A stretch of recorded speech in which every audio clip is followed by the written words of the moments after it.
Vous écoutez rmiinfo.com. Regarde d'ailleurs avec Saïdouane.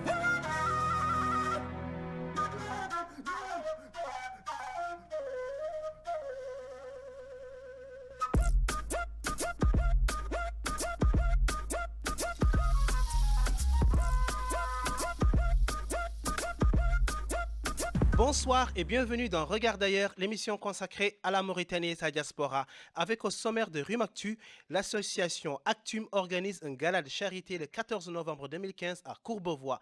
Une Mauritanienne en lice pour le prix Nobel de la paix. Nous l'avons rencontrée. Le FCP ont célébré le premier anniversaire de leur formation politique à Paris. C'était le 3 octobre dernier. Nous développerons ces titres dans un instant avec Seta Camara.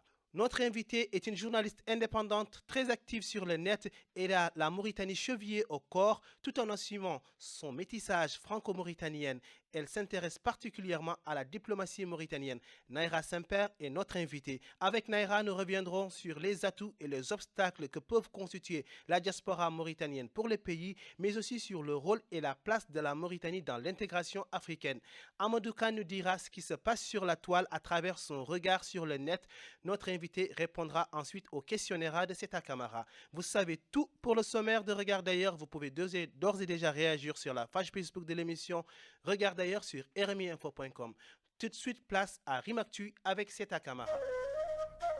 Seta, bonsoir. Bonsoir. On commence par Actum qui organise un gala de charité le samedi 14 novembre 2015. Oui, l'association contre la tuberculose et les maladies endémiques dont le sida et le paludisme invite la diaspora mauritanienne à une soirée de gala à Courbevoie à côté de la Défense. L'association existe depuis 2012 et organise régulièrement des caravanes sanitaires à Nouakchott, Rosso et Tékane. Actum compte parmi ses objectifs d'informer, d'éduquer et de conseiller les populations de l'existence de la tuberculose et des maladies endémiques. Adou Djouba D et Demban Diaye Dilan sont les invités de la soirée de gala. Pour y participer ou aider Actum, RDV sur le site actum.org. Une question à présent, Seta. Qui sera le prix Nobel de la paix en 2015 ? Alors, il semble aujourd'hui un peu trop tôt pour le dire, mais les candidats des différentes parties du globe sont en pleine campagne. La Mauritanienne Aminatou Mint El Mokhtar n'est pas en reste. Après son prix de droits de l'homme décerné par la France en 2006 et sa distinction par Hillary Clinton, nombreux sont ceux qui croient en 2015 à ses chances au Nobel. Écoutez Aminatou El Mokhtar au micro de RMI. Tout d'abord, je lance mon mot à tous ceux qui regardent ce programme. Donc, il est très important pour moi de dire à tous ceux qui s'intéressent et qui suivent l'information de radio, tout d'abord que je suis candidate pour le prix Nobel de la paix, que j'ai sacrifié toute ma vie pour l'unité nationale, la cohésion sociale et la lutte contre toutes les discriminations. C'était donc Aminatou Mint El Mokhtar, présidente de l'association des femmes chefs de famille. Interview que vous pouvez écouter dans son intégralité sur notre site RMI Info. Un mot sur les FPC pour finir. Oui, sachez que cette nouvelle formation politique des forces progressistes du changement a célébré son premier anniversaire ce samedi 3 octobre 2015 à Paris. Alors, deux questions se posent. Pourquoi cet anniversaire a eu lieu ici en France et pourquoi les autorités de Nouakchott ne reconnaissent pas ce parti politique? Nous aurons ces réponses bientôt dans RMI car nous inviterons ce parti politique. Donc, les FPC. C'était RIMACTU avec Seta Camara, Seta merci. Seta que l'on retrouve en fin d'émission pour le questionnaire face à notre invité Naira Semper ce soir. Vous écoutez Regarde d'ailleurs sur rmiinfo.com. Dans un instant, notre invité Naira Semper nous rejoint sur ce plateau pour parler de la diaspora et de la diplomatie mauritanienne. À l'instant, une dame qui représente les couleurs de la Mauritanie à l'international. Djoba est une artiste, auteur, compositeur et interprète qui représente la Mauritanie. Elle est sélectionnée pour le prix RFI 2016. Allez la soutenir et surtout voter pour elle. Donc voici Djoba dans Allah.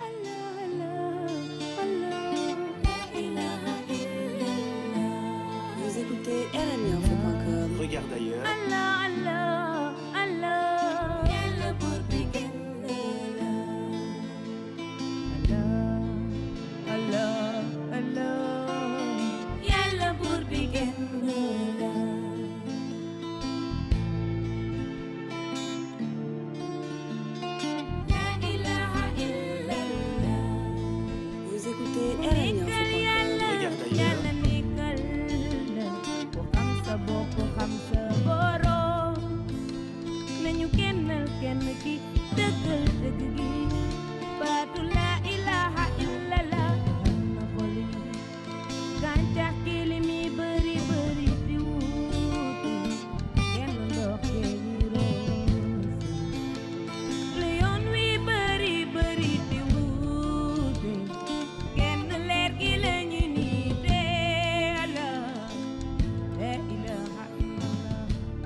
Vous écoutez Regarde d'ailleurs sur rmiinfo.com. Dans un instant, Amadou Kane nous parle de ce qui se passe sur la toile.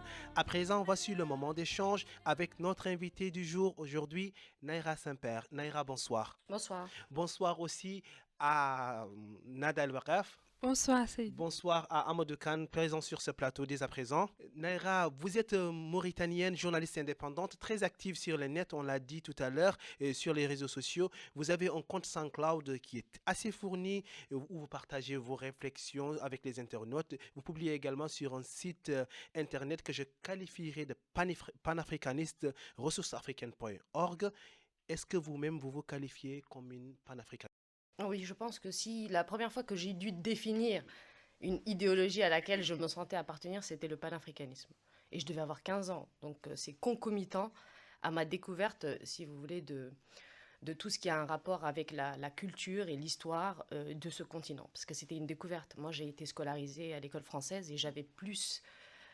disons que j'étais plus au fait, oui. voilà, j'étais plus au fait de ce qui se passait dans la culture française ou dans l'histoire française que celle qui concernait la Mauritanie et tout ce qui est autour de la Mauritanie, donc le continent africain. Ok, pas seulement. Alors, avant d'entrer dans le vif du sujet, j'aimerais quand même qu'on rappelle qui vous êtes et d'où vous venez. Votre père, c'est Gabriel Saint-Père, dit Jibril Ould Abdellah, qui était le ministre de Wultaya, ministre de l'Intérieur de Wultaya en 1989, quand il y a eu les événements dont on parle souvent en Mauritanie. Qu'est-ce que vous pensez de ce qu'on lui reproche et quel est votre positionnement par rapport à tout ça vous-même? Moi, mon positionnement, il a toujours été très clair. Je pense que en Mauritanie, depuis ces événements, on a beaucoup parlé, on a beaucoup accusé les gens, mais il n'y a jamais rien qui s'est fait concrètement. Moi, j'ai toujours dit aux gens, écoutez, mon père se trouve à Nouakchott. Il n'est pas au Qatar. Oui. Il n'est pas en Arabie Saoudite, il est à Nouakchott. Allez le voir. Il n'y a rien qui vous empêche d'aller faire une visite de courtoisie pour poser des questions. Mais jamais personne n'a pris la peine de le faire. Mais par contre, pour s'attaquer à ces enfants, dont moi, parce que heureusement mes autres frères et sœurs ne se sont jamais intéressés d'ailleurs à la politique mauritanienne. Donc moi, j'étais la seule, puisque j'avais 8 ans à cette époque-là, et j'ai bien senti qu'il y a quelque chose qui se passait. Donc j'ai voulu en apprendre plus, et je crois que c'est ce qui a fondé même... Votre engagement, voilà, mon engagement. Journaliste, oui, bien sûr, parce que c'est fondamental. On a besoin de savoir ce qui se passe. Ok, donc vous appelez aux gens plutôt d'aller faire leur propre enquête, leur propre recherche, plutôt que s'en tenir à vous qui n'êtes finalement qu'une journaliste. Voilà, En je gros. suis sa fille, effectivement. Bon, ça, c'est quelque chose qu'on ne peut pas changer, que je ne souhaite pas changer non plus. Oui, Mais je ne suis pas comptable des actions Des de autres. mes parents, Oui. ni de mes oncles, parce qu'actuellement, un de mes oncles aussi, je ne sais pas si bientôt on va peut-être m'attaquer aussi d'avoir un nom qui est écrit dans la presse sur, par exemple, l'aéroport international. Oui. Il a parlé des flammes, il a parlé du Sahara occidental. Est-ce qu'on va me tenir comptable des J'espère opinions aussi pas pour vous. de mes oncles? Je pense que non. Ok, donc on va passer ce sujet. Vous vous identifiez comme une journaliste indépendante, donc on suppose autonome financièrement, pas de publicité. Est-ce que vous sentez qu'il y a est-ce qu'il y a de l'influence dans votre façon de vous, est-ce que vous avez des influences, que ce soit d'une part ou d'une autre, d'une façon ou d'une autre plutôt, dans votre travail au quotidien? Disons que quand je me suis orientée vers le journalisme, je l'ai fait parce que j'avais déjà au préalable disons une expérience académique en sciences politiques. Ouais. Et de retour en Mauritanie, donc j'avais une licence, je me suis bien aperçue que de toutes les façons, je ne pourrais pas travailler pour la Mauritanie, parce que ça ne pouvait pas correspondre, la façon dont la Mauritanie est gérée ne correspond pas à la manière dont je pense qu'elle devrait être gérée, donc je ne peux pas m'impliquer dans la politique mauritanienne en Mauritanie, ça ce n'est pas possible. Donc je me suis dit, il faut bien que je capitalise les études que j'ai faites, Oui. et j'ai mon beau-père, Brahim Ould Abdellah, qui est un journaliste en Mauritanie. Et c'est lui qui m'a conseillé d'aller faire un stage à Radio Mauritanie. Et c'est de là qu'est venue mon envie de venir faire un master ici et de poursuivre. Je sais aussi que les médias occidentaux, comme par exemple les grandes chaînes, ça ne m'intéresse pas trop. Oui. Moi, ce qui m'intéresse, c'est véritablement d'essayer de développer nous-mêmes notre manière de faire les médias, la presse, et de devenir plus indépendant, comme ce que vous faites aujourd'hui. Je ne saurais comment vous féliciter de le faire. Merci. Que ce soit vous, que ce soit Les autres, oui. voilà, il y a des individus seuls, comme Bax Camara. Comme vous-même. Voilà, comme moi-même. vous-même, Il y a oui. des gens qui peuvent faire des choses seuls parce que bon, on n'arrive pas à trouver aussi d'autres personnes autour de nous pour faire quelque chose de plus grand. Oui. Parce qu'en Mauritanie, on parle beaucoup, mais comme je vous dis, on ne fait pas grand-chose. Donc c'est Malheureusement. difficile. Ok, je vais donner la parole à Nada pour nous parler de... L'identité mauritanienne. Je vais me poser une question par rapport à l'identité mauritanienne. Souvent, les gens vous posent des questions sur votre origine, soit disant que votre nom n'est pas très mauritanien. Qu'en pensez-vous? Et pour vous, aujourd'hui, est-ce que la Mauritanie est plurielle ou il est en crise identitaire? Moi, je crois que la crise identitaire même qu'on traverse, c'est le résultat finalement du fait on n'adresse pas nos cultures d'une manière valorisante. C'est-à-dire, on n'est pas mis tous sur le même pied d'égalité. On n'essaie pas, il y a pas, même quand on fait des festivals, c'est des festivals pour seulement notre communauté. Et ça, je pense que c'est ça qui est notre problème, c'est qu'on n'échange pas. On a cessé d'échanger, on a cessé de s'apprécier les uns les autres. Bon, moi, je pense que la fracture aussi, elle est venue. Bon, il y a eu 89, ça, c'est une big fracture, on va dire, c'est une énorme fracture, puisque là, c'est une perte de confiance totale, non seulement en l'État qui est censé vous protéger, mais aussi aux individus qui vous entourent, parce que là, on ne se sent plus en sécurité. Donc, par rapport à ce que vous disiez, moi, je suis, comme vous le savez, moi, je suis une métisse même, on va dire, métisse, puisque mon père lui-même est métisse. Oui. Donc, je ne me suis jamais sentie autre chose que mauritanienne. Et pourtant, j'ai été scolarisée à l'école française, j'aurais pu être happée par leur façon de penser, par leur façon de voir le monde, mais ça n'a jamais été le cas. Je me sens mauritanienne et je sais aussi qu'est-ce qui fait mon identité mauritanienne, c'est-à-dire à travers mes grands-parents, à travers mes arrière-grands-parents. Donc moi, à partir du moment où vous avez des parents qui sont enterrés en Mauritanie, je vous considère comme mauritanien. Je n'ai pas la même notion d'identité et je pense que nous ne devrions pas avoir la même notion d'identité que les Européens parce que nous n'avons pas la même histoire. Et nous n'avons pas les mêmes réalités, j'ai Absolument. envie de dire. Et est-ce que vous pensez aujourd'hui, au-delà de vous, que la Mauritanie, qu'elle assume entièrement son identité, précisément son identité africaine? Je pense que non. Je pense que nous ne sommes pas, aujourd'hui, nous ne sommes pas à l'aise avec cette part de notre identité-là et nous ne l'exploitons même pas. Parce que je pense que si la Mauritanie s'ouvrait un peu plus, nous en bénéficierions tous. Parce qu'il y aurait vraisemblablement, de toutes les façons, la majorité des gens qui travaillent dans les emplois durs en Mauritanie, ce sont des étrangers. Oui. Donc il y a énormément de choses en Mauritanie qui ne fonctionnent pas, mais on ne pose jamais les bonnes questions sur les bons problèmes. Et c'est pour ça qu'on n'a jamais de solution. Amadou Kane. Bonsoir Naïra. Alors, dans sa livraison du 6 septembre 2015, Jeune Afrique parle de la fin du tropisme de la diplomatie mauritanienne envers le Maghreb. Le journal fait état de relations glaciales avec le Maroc, les relations qui sont refroidies aussi avec l'Algérie, avec l'expulsion d'un diplomate algérien tout récemment. Donc, et le journal semble dire que la Mauritanie semble se retourner actuellement vers l'Afrique subsaharienne et à travers une diplomatie économique, comme ils disent. Dakar sera bientôt éclairé par l'électricité venant de Nouakchott. Nouakchott envoie des troupes à Bouaké. Et en tant que panafricaniste, comment voyez-vous cet retournement de situation? Moi, je pense qu'il ne faut pas aussi oublier qu'il y a aussi des postures qui sont purement politiciennes, qui ont à voir avec la perte de certaines alliances, Oui. ou du moins le refroidissement de certaines alliances qui poussent la diplomatie mauritanienne à se tourner vers d'autres partenaires. Mais les partenaires qu'elle choisit, entre guillemets, permettez-moi de vous le dire, que ce soit Dakar, Bouaké, bon, ce n'est pas des partenaires qui peuvent nous protéger contre des agressions qui seraient importantes. Donc, entre guillemets, c'est une politique du pauvre, c'est une diplomatie du pauvre, ce qu'ils sont en train de faire. Parce que si on veut vraiment ouvrir une diplomatie vers, vers l'Afrique, c'est pas de cette manière-là qu'on s'y prend. Je veux dire, on ne fait pas les choses quand on est au pied du mur, si vous voulez. Et c'est ce qui se passe en Mauritanie. En Mauritanie, aujourd'hui, elle a des relations froides avec la France, avec les États-Unis, qui s'intéressent beaucoup à la Mauritanie, et surtout dans tout ce qui a trait à notre vie sociale, à notre composition sociale, à notre hiérarchie sociale. Ils sont très intéressés par ça parce qu'ils savent très bien que ce sont des notions en Mauritanie qui sont très, très, très, très fragiles. Et si on y touche, on peut faire... la Mauritanie n'existe plus. La Mauritanie, si on n'est pas d'accord pour être ensemble, la Mauritanie n'existe pas. Ça, c'est sûr. Ça, c'est sûr.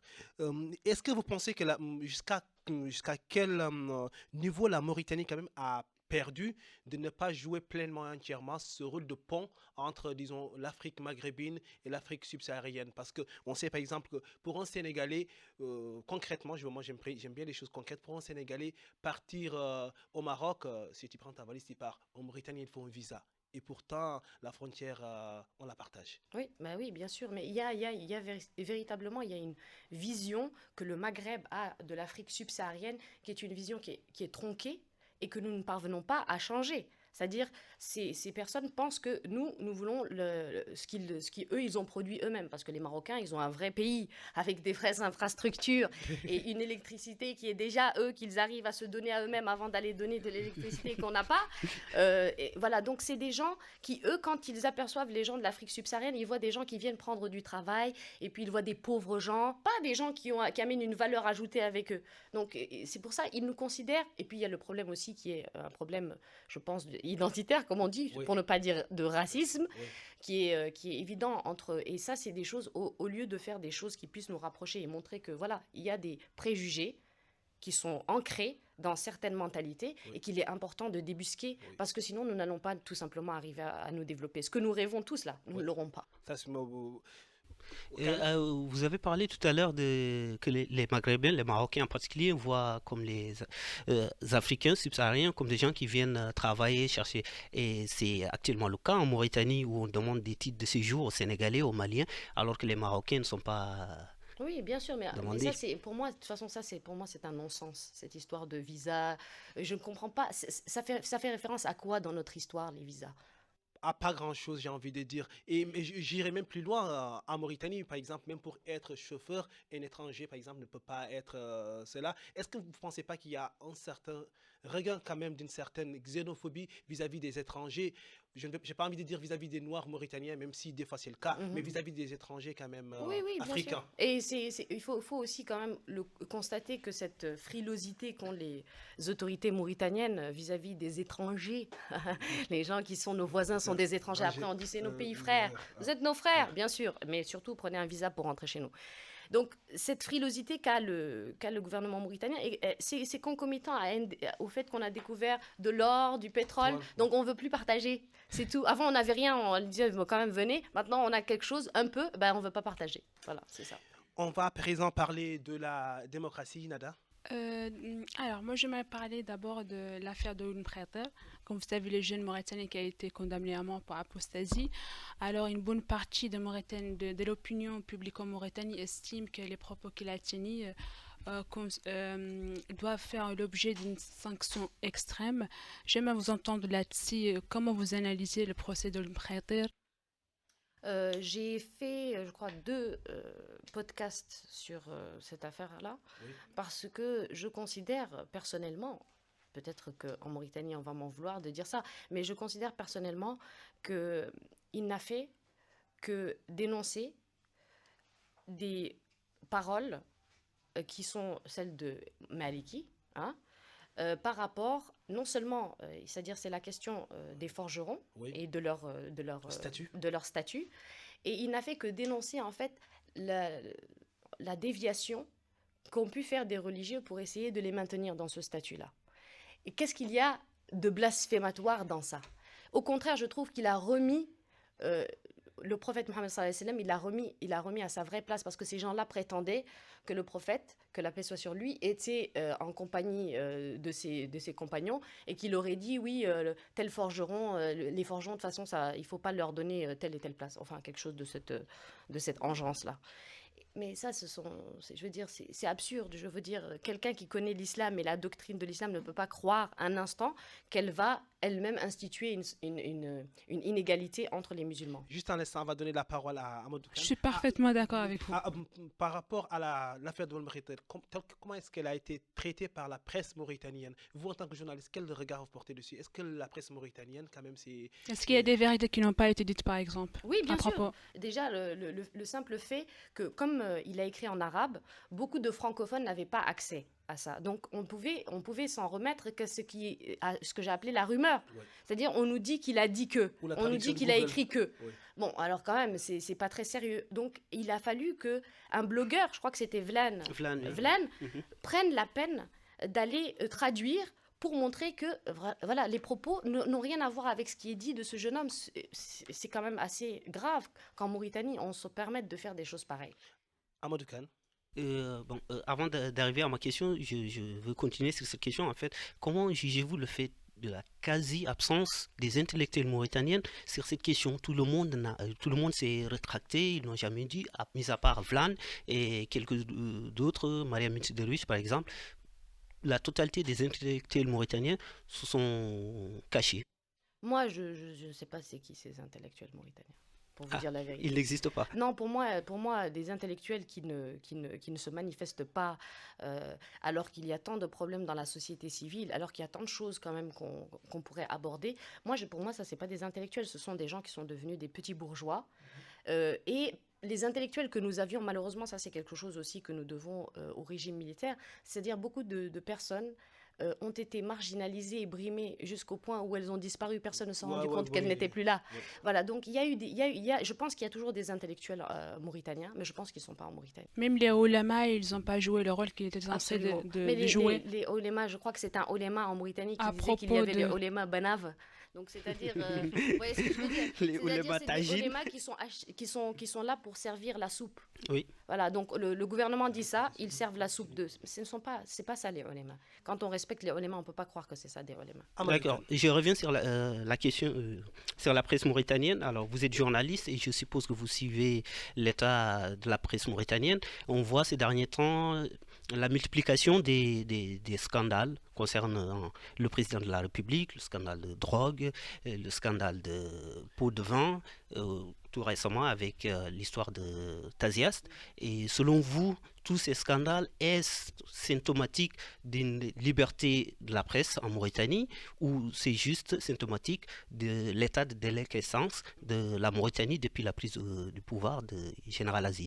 Je pense que, bon, je dirais pas que c'est depuis qu'il a pris le pouvoir, parce que pour moi, c'est comme ça depuis que j'ai l'âge de comprendre en Mauritanie, je pense que c'est comme ça. Pour moi, rien n'a changé. Je veux dire, ça change pour la façade, c'est-à-dire, c'est ce que je reproche aux Mauritaniens, ce que vous appelez les intellectuels mauritaniens, c'est de ne pas s'adresser aux Mauritaniens. Que ce soit l'opposition, ils ne s'adressent pas aux Mauritaniens, ils s'adressent à l'étranger. Ces gens-là ne font pas la politique pour nous. Il faut une politique pour des autres. Donc, c'est pour ça qu'aucun de nos problèmes ne peut trouver de solution. Et moi, par rapport à ce que vous dites, moi, je crois qu'il y a une liberté de la presse quand même. Ça, il faut quand même le noter. Ce serait malhonnête de dire le contraire. Oui. Mais voilà, c'est une liberté de la presse. C'est un petit peu la liberté de dire tout et n'importe quoi. Il n'y a pas réellement de cadre. Il n'y a pas de déontologie ici. Il y a beaucoup de blogueurs. On ne sait pas quelles sont leurs sources. Et il y a les pêche-mergas mauritaniens qui, eux, se font acheter les articles. Ça, on connaît, ce sont des vieilles méthodes. En Mauritanie, tout le monde est au courant des méthodes qui se passent. Il n'y a rien de nouveau. Heureusement que c'est connu. Voilà. Mais il y a plus de liberté, ça, quand même, il faut le dire. Encore dans le journalisme, est-ce que vous vous considérez comme une journaliste militante? Si oui, de quel bord? Vu que vous abordez les thèmes plutôt panafricanistes, vous êtes militante de quel bord? Ouais, vous venez de le dire. Moi, je ne me considère que comme militante panafricaniste. C'est-à-dire, quand je pense à la Mauritanie, quand je pense à son développement, je n'ose pas l'imaginer en dehors du continent dans lequel elle se trouve. Donc, je me dis, la plus belle chance de la Mauritanie, c'est de vite comprendre quelque chose que les colonisateurs ont compris, c'est que la Mauritanie est un trait d'union, un carrefour. Nous devons vivre comme des gens qui vraiment... Nous sommes au carrefour de plusieurs civilisations et nous devons en prendre notre parti. Chez nous, il doit y avoir de l'anglais, il doit y avoir tout. Tout le monde doit parler toutes les langues, il n'y a pas de problème de langue. Il faut laisser les gens rentrer. Et nous, on doit s'adapter à cette façon de voir les choses. Et par rapport aux inégalités hommes-femmes en Mauritanie, que pensez-vous du féminisme mauritanien? Donc, je pense que le féminisme mauritanien, j'arrive pas tellement à percevoir ce que c'est. Je pense que c'est surtout lié, il y a la parité, il y a des choses qui sont intéressantes pour certaines femmes parce qu'elles peuvent avoir des privilèges. Donc là, on voit, mais c'est pas ça le féminisme. Le féminisme, c'est pas le fait d'avoir des privilèges. Oui. C'est le fait de déjà se défendre sa propre qualité, de faire en sorte les droits de femmes, voilà. Par exemple, il y a aujourd'hui des femmes qui sont victimes de mariages forcés, voilà, qui ne sont pas à la liberté de faire des études, par exemple. Oui, et on n'a jamais vu, par exemple, en Mauritanie, une association de femmes qui va dire, nous, on va défendre le droit, justement, des jeunes femmes au moment où elles se marient. C'est-à-dire, si elles ne veulent pas, si les parents exercent des pressions, ce genre de choses, qu'il y ait des gens qui puissent, voilà, tout simplement défendre le droit de ces jeunes femmes de choisir la personne qu'elles ont envie de choisir.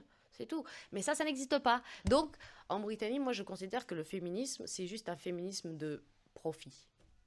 Et même, par exemple, les associations comme Aminatou Mintel Martar, vous les mettez dans ce lot? Non, mais Ou ça c'est différent parce que ça vient de. c'est des droits humains Voilà, qui défendent avant tout, mais ils mettent en avant le droit des femmes, vu que c'est une association des femmes chefs chef de de famille. famille. Mais Ouais. comme son nom l'indique, on sent bien qu'il y a eu d'abord c'est issu du problème du divorce qui est fréquent en Mauritanie.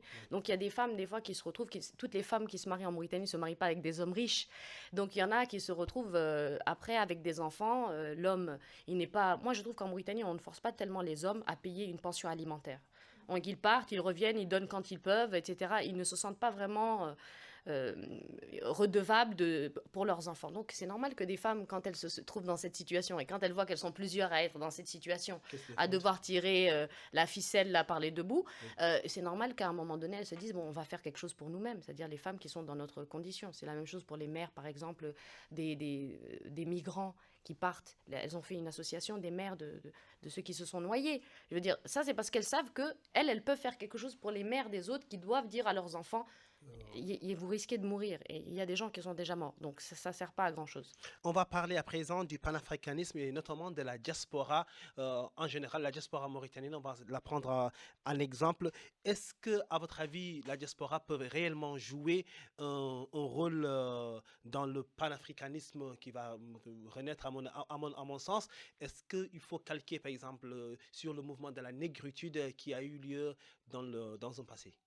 Oui, je pense que, à vrai dire, c'est un peu compliqué parce que il faut d'abord que nous, on soit conscients que on est, de toutes les façons, quand on vit sur un continent, on est forcément panafricaniste. Même si on ne veut pas reconnaître l'idéologie, même si on n'y adhère pas, on est de toutes les façons panafricaniste, qu'on le veuille ou pas. Maintenant, moi, je pense que déjà la diaspora mauritanienne, il faudrait, pour qu'elle sache si elle a une influence en Afrique, il faut d'abord qu'elle voit si elle a une influence chez elle. Et elle n'en a pas. La diaspora mauritanienne n'a pas d'influence. Et les seuls qui ont de l'influence dans la diaspora mauritanienne, ce sont ceux qui sont accoudés à des puissances externes à la Mauritanie. Donc des gens que la majorité des Mauritaniens ne suivront pas. Tu vois?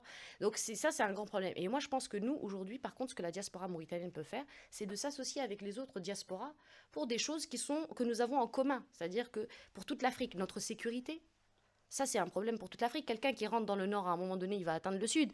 Donc, quelqu'un qui vient par le sud, il faut penser à ça. Nous devons avoir une vision de notre sécurité qui est globale, qui est continentale. Et même chose pour certains autres aspects. Pourquoi est-ce qu'on ne fait pas plus de commerce entre nous? Pourquoi est-ce qu'on ne développe pas des chemins de fer, des choses comme ça? Pourquoi est-ce qu'on ne fait rien? En fait, c'est la question que je pose. Question de mentalité. Voilà.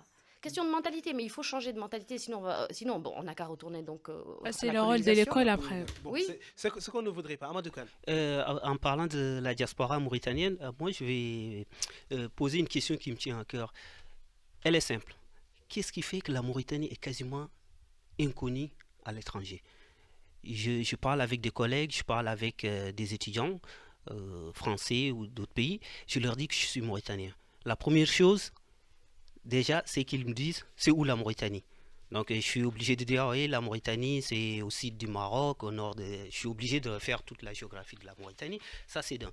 De deux, ils me disent mais c'est bizarre, t'es mauritanien, c'est mauritanien et les Mauritaniennes sont blancs en général. Donc la Mauritanie, d'un côté, elle est méconnue. Et les seules personnes qui connaissent plus ou moins la Mauritanie pensent que la Mauritanie est uniquement blanche. Mais je pense que c'est lié. Déjà, il faut regarder la Mauritanie. Donc, elle a été colonisée par la France. Énormément de gens qui sont venus en Mauritanie ont étudié la Mauritanie à travers le prisme des Maures. C'est ceux sur lesquels ils ont le plus écrit, puisque c'est ceux avec lesquels ils ont eu le plus maille à partir, si je puis dire. Ouais. Donc, ils ne parlent que des Maures, parce qu'il n'y a que les Maures qui les ont intéressés. Donc, c'est ça le truc, c'est que les Français, pour eux, les gens en Mauritanie, dans le désert du Sahara, puisque 99% de notre territoire, c'est quand même le désert du Sahara, pour eux, les gens du désert, ce sont des Touaregs, des hommes bleus, c'est ce qu'ils voient. Ils ne pensent pas. Mais si, moi, par contre, j'ai rencontré que des gens qui me disaient « Ah, tu es mauritanienne, comment ça se fait? Mais c'est pas un pays de noirs. » Bah, j'ai dit oui, il y a des noirs, il y a des blancs, il y a un peu de tout là-bas. C'est pas, la Mauritanie n'est pas figée. Est-ce que c'est pas aussi ce qu'on leur montre en fait depuis l'indépendance? On montre que la Mauritanie est arabe. Oui, toutes les politiques du pays, c'est pour nier l'africanité de la Mauritanie et prouver l'arabité du pays. Ça c'est clair. Nada? Oui, madame, je me parlais de la question de l'athéisme en Mauritanie. En mai dernier, en 2015, le président de la République islamique de Mauritanie déclare une guerre contre l'athéisme. Je cite, nous ferons face avec rigueur à tout ce qui pourrait présenter une menace pour cette unité de la République islamique, qu'il s'agisse de courants athéistes ou fanatiques, que le courant est venu éradiquer. La Mauritanie alors se déclare comme étant un pays démocratique. Au sens de la démocratie, quand même la démocratie repose d'abord, avant le suffrage universel, repose sur la liberté d'expression, de penser et d'être. Est-ce que la démocratie est possible dans les pays musulmans comme la Mauritanie par exemple? Parce qu'aujourd'hui, il y a de plus en plus de jeunes Mauritaniens, de nationalité mauritanienne qui se sentent Mauritaniens, alors ils sont menacés, ils sont en insécurité puisqu'ils sont devenus athées. Comment vous analysez en tant que journaliste ce phénomène social? Je m'en rappelle de cette phrase-là. J'avoue que moi, personnellement, il y a beaucoup de choses que je conteste. Déjà, moi, je ne pense pas que nous sommes dans une démocratie en Mauritanie. Donc, ça me semble naturel que nous imitons de manière servile les Français depuis que nous existons. C'est-à-dire notre constitution est copiée sur les Français. C'est eux-mêmes qui nous l'ont faite pratiquement, celle de 59, etc. Après, on a rajouté des choses ici et là. Mais grosso modo, ça, c'est tout calqué sur la France. Et même chose, donc, nous sommes calqués sur la Ve République. Les Français eux-mêmes disent que la Ve République est une république monarchique. On est d'accord? Oui. Donc, c'est pour ça que quelqu'un peut se présenter comme ça et dire ce qu'il a envie, parce qu'il est président. Parce que c'est le roi, pendant qu'il est là, c'est un roi. Donc, il dit ce qu'il a envie de dire. Mais par rapport, je finis, pour les gens en Mauritanie qui seraient athées, pour le moment, je ne leur conseille pas de s'exprimer à haute voix. Pour leur propre sécurité, ce n'est pas du tout quelque chose que je leur recommande. Bien au contraire, il n'y a pas de raison. D'ailleurs, je pense que c'est même un affront de dire... Un suicide gratuit. Oui, au grand jour, de dire au grand jour, oui, je suis athée, personne ne te demande. Tu pourrais être athée, personne ne serait au courant. Pourquoi venir dire ça à des gens que tu sais qu'ils vont mal réagir? Vous avez vu comment ils se sont comportés avec notre traité? Ils sont sortis dans la rue, ils ont brûlé des choses. On veut dire, il y a des gens là dehors qui sont... Donc la Mauritanie n'est pas un pays démocratique? Non. Pas du tout. Non. Mais d'ailleurs, pourquoi déclarer qu'être en guerre contre l'athéisme? À ma connaissance, la Mauritanie n'est pas menacée par l'athéisme. Non, mais parce qu'il y a en fait, c'est par rapport, il faut comprendre le monde du renseignement en Mauritanie. Les gens ont des informations à l'intérieur du gouvernement, comme quoi, et c'est vrai, il y a des Mauritaniens, par exemple, qui sont aux États-Unis, etc., qui fondent des groupes, etc., d'athées. Bon, ils voient ça, ils pensent que ça y est, il y a une campagne pour venir faire de l'athéisme, mais en Mauritanie, il y a qui va répondre à ça? À part 14 ou 15 hurluberlus qui voudront... Est-ce que selon vous, la religion est compatible avec la démocratie? Je pense que, voilà, d'ailleurs, je pense que c'est ce qu'on disait tout à l'heure. Moi, je pense qu'on ne doit pas se définir de cette manière. Il ne faut pas rentrer. La liberté d'expression, la liberté de conscience, la liberté de ceci, cela, on doit la définir ensemble. Qu'est-ce qu'on entend par là? Parce que ça, encore une fois, ce sont des concepts que nous n'avons pas créés. Et il est intéressant, par exemple, en islam, nous avons un principe consultatif. Normalement, personne ne peut prendre de décision sans avoir consulté la majorité des gens. Donc, c'est une forme de démocratie. Simplement, il faut l'adapter. Nous, on a des réalités. On a des gens qui sont à tel stade de développement intellectuel. Il faut faire les choses doucement. Et là, pour le moment, moi, ce que je dis déjà, définissons qu'est-ce que nous entendons par liberté d'expression. Si c'est la liberté d'expression européenne, ça veut dire qu'à un moment donné, on pourra avoir en Mauritanie un journal qui fera... On peut avoir un modèle démocratique qui s'adapte à la Mauritanie en tant qu'identité. Exactement, à notre identité, à notre cohabitation, la façon dont nous cohabitons, à nous. Il faut vraiment commencer à... Il faut aussi respecter la liberté de conscience quand même. C'est des Mauritaniens qui étaient musulmans qui veulent devenir athés. Oui, mais ils peuvent l'être. Mais dans la Constitution mauritanienne, c'est écrit que le crime de l'apostasie ne représente même pas ce que les Mauritaniens pensent, vu qu'il est calculé quelque part, on le sait tous. Amadou Kane. En tant que panafricaniste, que penses-tu des gens qui disent que la démocratie n'est pas adaptée à l'Afrique? Oui, je pense qu'ils ont raison. Et je pense que c'est parce que nous nous entêtons à vouloir copier des gens qui n'ont pas la même histoire que nous, encore une fois, que nous n'y arrivons pas. On galère. D'ailleurs, c'est Et comme si- les et si politiques c'est pas- d'ajustement si ce n'est pas structurel des compatible, moi, FMI j'ai envie qui de vous veulent dire- les appliquer en Afrique, alors on n'a pas la même structure. Et la conjoncture économique, ce n'est pas du Qu'est-ce tout qui pareil. serait adapté à l'Afrique au cas où ce n'est pas la démocratie qui soit adaptée aux réalités africaines? Mais je pense que c'est le moment d'en discuter. Ça, c'est pas quelque chose que moi je peux définir pour tout le monde. Ce qui est sûr, c'est que nous devons en discuter. Nous devons en parler. Nous devons nous dire que nous sommes capables d'avoir une vision de nous-mêmes et du monde qui soit en correspondance avec tout ce que les gens ont mis dans les droits de l'homme, là, cette case-là. Oui. On peut respecter tout ça et ne pas être démocrate, tel que les Occidentaux le sont. Ça, on l'a vu. Mais j'ai pas envie de remonter jusqu'à Francis Fukuyama, la fin de la démocratie, la fin de l'histoire. Mhm. Mais est-ce qu'il y a des peuples qui vont te dire, nous ne voulons pas de la liberté, nous ne voulons pas de la démocratie? Est-ce que ça existe encore? Je pense pas. Donc, dans ce cas, je me dis que la démocratie, elle est bien compatible avec l'Afrique, mais est-ce qu'il ne faut pas peut-être L'appeler autrement. l'appeler autrement, ou bien faire de telle sorte qu'elle corresponde mieux à nos réalités et non pas qu'elle soit calquée à travers nos constitutions sur d'autres constitutions? Je pense que c'est évident. Je pense qu'il n'y a aucun peuple, aucune nation qui peut imaginer, perdurer dans le temps long et pas dans le temps court et à moyen terme comme nous on fait en Mauritanie, sans avoir une vision de ce que nous voulons incarner. Qu'est-ce que nous voulons incarner, nous? On veut incarner les idées des autres? Non, je pense qu'on a des idées à nous, on n'a qu'à les incarner. J'espère qu'on va s'incarner et incarner nos propres idées. Merci Nada, merci Amadou Kane. Naira, vous restez sur le plateau, ce n'est pas encore fini, on va continuer. Vous écoutez Regard d'ailleurs sur rmiinfo.com. Dans un instant, Amadou Kane, également qui est resté sur ce plateau, nous porte son regard sur la toile. À l'instant, un son qui a fait des émules sur le net à l'heure où Apple met en avant les autoportraits dans sa dernière mise à jour. Un artiste mauritanien qui surfe sur la vague, soit il a tout compris ou il a marqué un coup de génie. Voici Advice dans Selfie. Swaggy do my yodi made a coffee. Lord, girl, but don't make selfie. Hashtag amada inam do. Tako wada visa want to lay low. Yeah. Sakoma TV Instagram. Me jabo kungi my rhyme.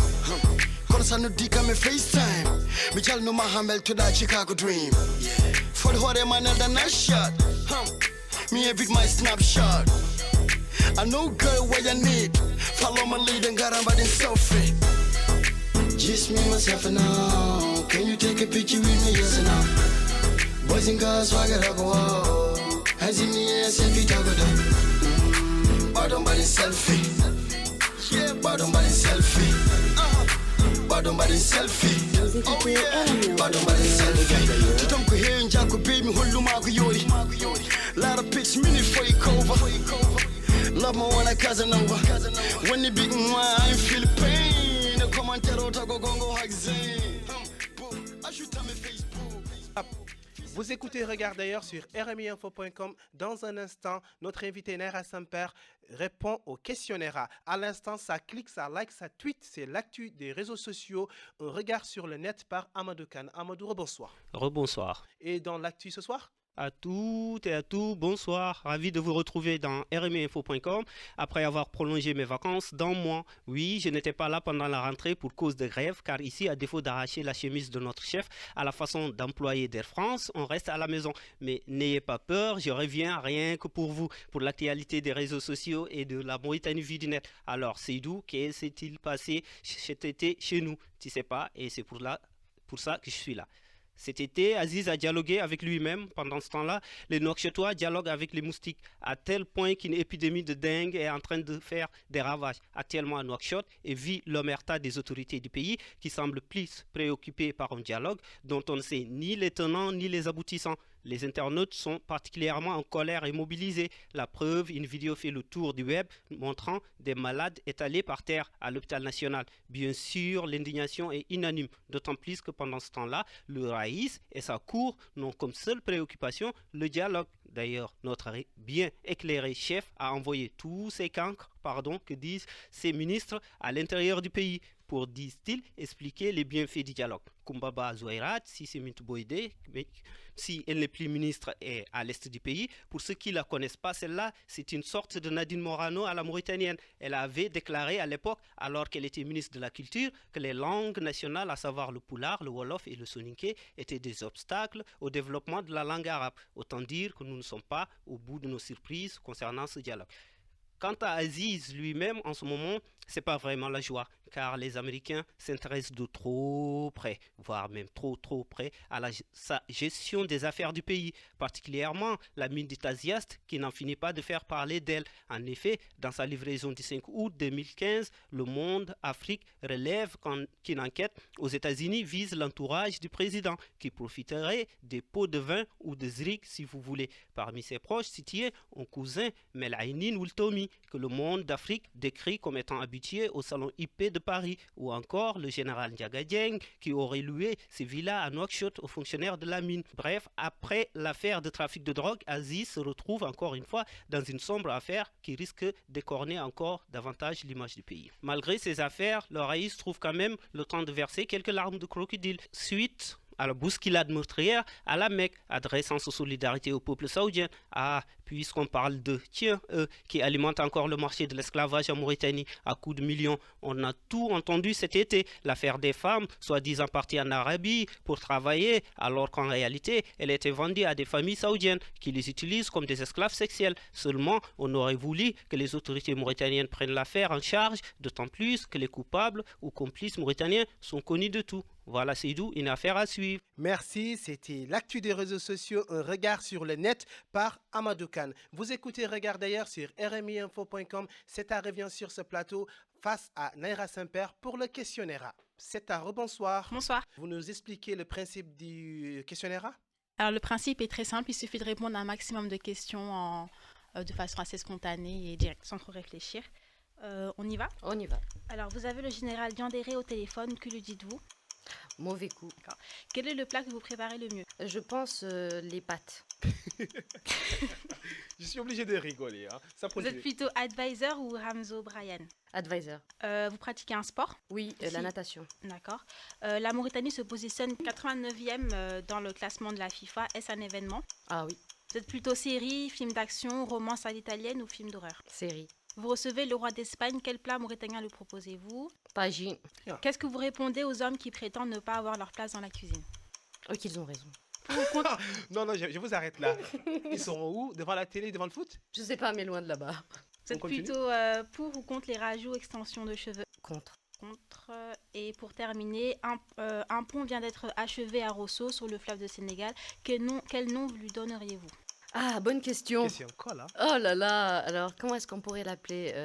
Gimbot? Je sais pas. Pourquoi Gimbot? Je sais pas, c'est ce qui m'est venu de la reine du Wallo là. Ah oui, personnage historique dont beaucoup de personnes ignorent, dont moi-même. Bon voilà, moi je l'aimais bien. Bon, bravo, et on cherchera qui est Gimbot, peut-être que ça donnera quelque chose. Bravo en tout cas Naira, merci à Seta.